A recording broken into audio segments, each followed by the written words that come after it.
Hello my friends, in today's video we will take a look at the best cameras that I have tested in 2019. Just to clarify, this video will only contain cameras and lenses that I have personally used.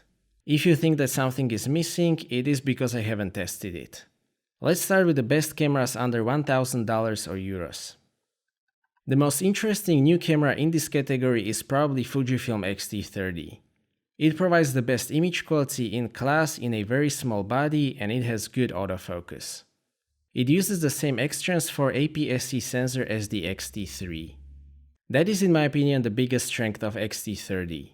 Besides the great stills, it also shoots beautiful 4K DCI video with no crop. It is very small, lightweight, and it is the only camera in category that has a joystick. It uses Fuji's new autofocus system with face detection, which also works very well. The build quality is pretty good, although some of the plastics are not that great. The viewfinder is very small and difficult to use, it has no in-body image stabilization, and 4K video is also limited to 10 minutes. Despite that, I still like it a lot and I highly recommend it for those who want excellent image quality in very small package. Sony A6400 was released in 2018, but it is still a pragmatic choice in this category. It uses quite old 24 megapixel sensor, but it provides excellent image quality and it has by far the best autofocus in class. Sony is still a master of packaging. The size to performance ratio on A6400 is excellent. The build quality is also very good and I even like the controls considering that it is a very small camera. 4K video is another major strength of A6400. Unlike the A6500, it has no recording limit. It doesn't use the latest technology, it also doesn't have in-body image stabilization, but at that price point there is actually not that much that I can criticize. I was really looking forward to Panasonic G95. It uses the latest 20 megapixel micro four thirds sensor, so the image quality of the stills is very good. Probably the biggest strength of G95 over all competitors is the in-body image stabilization. That works great. It is the only weather-sealed camera in category, it has the best build quality and fully rotatable screen. It also uses OLED screen, which is pretty unique and I really love it. Unfortunately, two major issues of G95 are additional crop in 4K video and poor autofocus performance in video. I think that it is still a very good stills camera, but for 4K video, I would choose something else. Thanks to the price decrease, Panasonic G9 now also belongs in this category, and after the firmware update, it is basically a no-brainer. The feature set of the G9 is just class above the competition. It has incredible 6.5 stop in-body image stabilization, by far the best viewfinder, 2 UHS 2 card slots. It shoots 4K 30p in 10-bit 422 internally and 4K 60p. It can shoot 20 frames per second burst and the autofocus is also very good since firmware 1.4. It is fully weather sealed and it has one of the best controls of all cameras on the market. If you have $1,000 to buy a hybrid camera, look no further. Panasonic G9 is hands down the winner in this category. I was also able to take a look at Nikon Z50 for a couple of minutes. It is designed to match Sony A6400 specifications, it uses very good sensor from Nikon D500 with added face detection autofocus points. It uses Z-mount, so we will be able to use it with full frame and APS-C Z-mount lenses. I don't think that matching A6400 specs, including outdated UHS-1 and micro USB standards, is particularly exciting thing to do. It will still be a good camera, so if you are a Nikon user and you want to use Z-mount, you have a crop sensor option as well. Category of hybrid cameras over $1,000 is still dominated by A7 III, GH5 and XT3, so the things were pretty quiet here. Sony A7 III is still very pragmatic all-round choice in this category, and with the new price it is also a very good value. It provides excellent image quality, it has the best autofocus system, beautiful 4K video, solid in-body image stabilization and the best battery life. It will soon be 2 years old and it is still by far the best selling camera in category. Just like the A6400, it provides excellent size-to-performance ratio, which is definitely one of the main reasons why it is so successful. It still doesn't have a major disadvantage, although the display and the viewfinder are now below average. It can't shoot 4K 60p and 10-bit video, but considering that it is a pretty tiny camera with big sensor, we can't really blame it for that. It seems like the A7S4 or whatever that will be called is finally coming, so I'm looking forward to that, although that will be completely different price category. A7 III will probably be even more affordable in the future, so I guess that these are pretty good times for content creators. It is very similar with Panasonic GH5. It is 2.5 years old now, but it is definitely not outdated. With features such as unlimited 4K DCI recording, 60p, 10-bit 422 and V-Log, it is still go-to camera for many independent filmmakers. It has great controls, excellent 5.5 stop in-body image stabilization, very good rotatable screen and viewfinder. 20 megapixel micro four thirds sensor is still good enough in my opinion, although we will need some wide aperture lenses for low light shooting. The autofocus is actually really good on GH5 since firmware 2.4, in my opinion it is more than good enough. It is still a great camera and I see basically no reason not to buy it in 2020. Fujifilm XT3 is yet another similar case. It has great 26.1 megapixel X-Transfer sensor, very good build quality and design. It is still the only mirrorless camera that can shoot 4K 60p in 10-bit internally, even though it is compressed 420. Fuji's new autofocus system is also very good. The controls and ergonomy are very specific, it has a lot of dials and buttons, so it might not be to everyone's taste. Also, the balance is not the best if you attach heavier lenses without battery grip. Just like the XT3, it has no in-body image stabilization, but it has so many great features that it is still one of the most interesting and best performing cameras on the market. Probably the most significant new releases in this category were Panasonic Lumix S full-frame cameras. I've had an opportunity to test all of them. Panasonic S1R is great high-resolution camera with 47 megapixel sensor. It provides tons of details and resolution.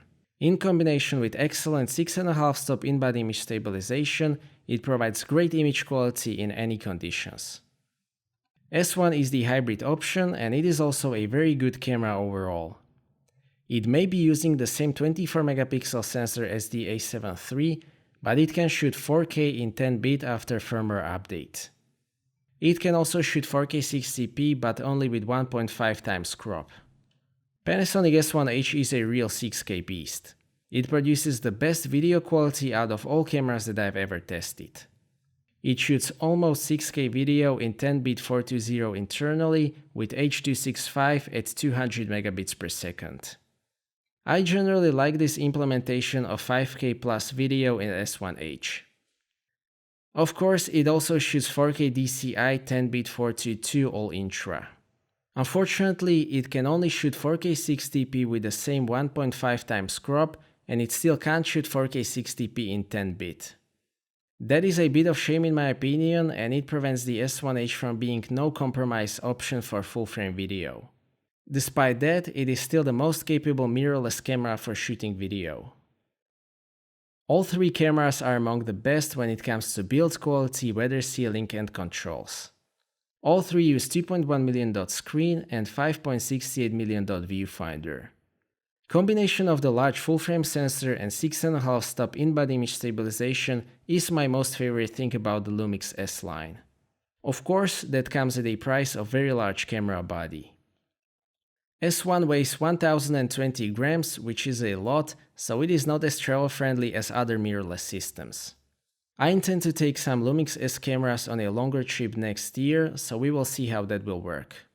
Overall, the L-mount system seems promising and I'm looking forward to seeing how it will develop in 2020. Nikon Z6 is definitely an interesting alternative to Sony A7 III, especially for Nikon DSLR users. I can't really evaluate it at the moment because it has had a couple of firmware updates which may have solved some of the issues.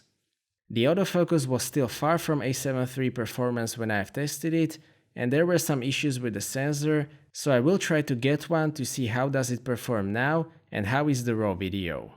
A new category that I started to appreciate a lot in 2019 are small cameras mainly designed for consumers. Of course, the most significant release in this category is iPhone 11 Pro. It proved to be a lot less capable than people thought it would be. Triple camera setup is definitely one of the main reasons for that.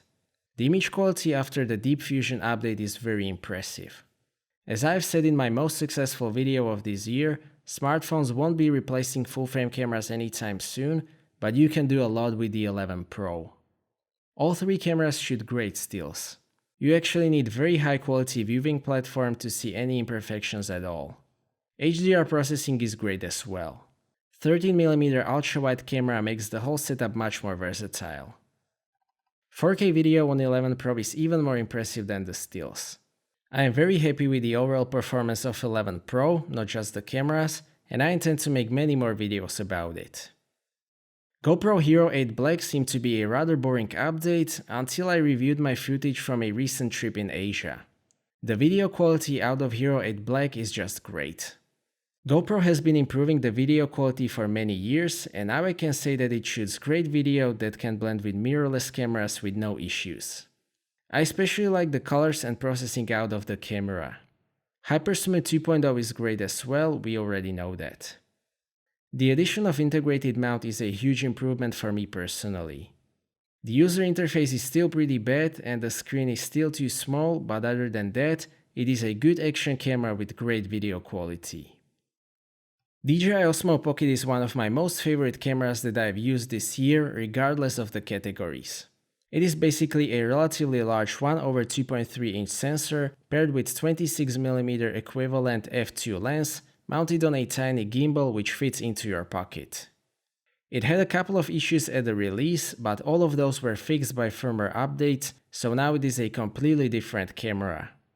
It shoots great 4K video up to 60 frames per second and very nice stills as well.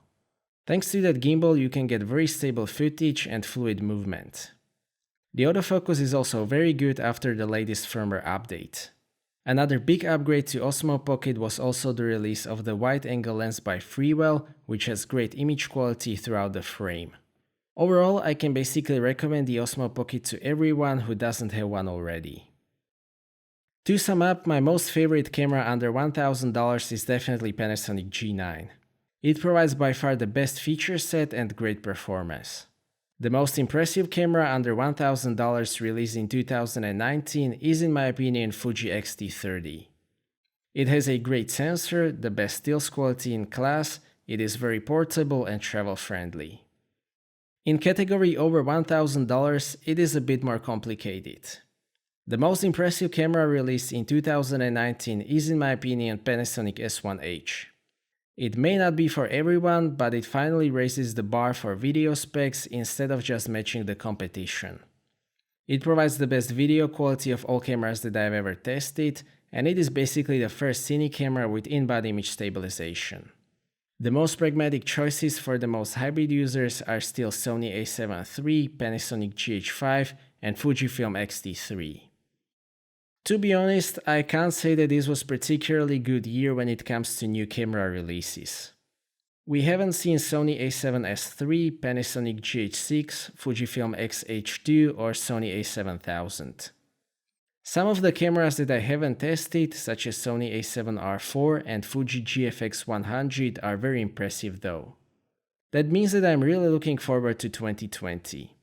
I will be able to dedicate much more time to making videos on this channel in 2020, so here I would also like to say a big thank you for watching my videos in 2019, for subscribing and commenting, and I will do my best to make more high quality content in 2020. So that's it for this video, thank you for watching, I hope that you liked this video and that you found it to be useful. Stay tuned for more videos and maybe consider subscribing if you don't want to miss my future content. I appreciate your feedback in form of thumbs up or thumbs down. If you would like to ask anything or share your opinion, please do so in the comment section and see you next time.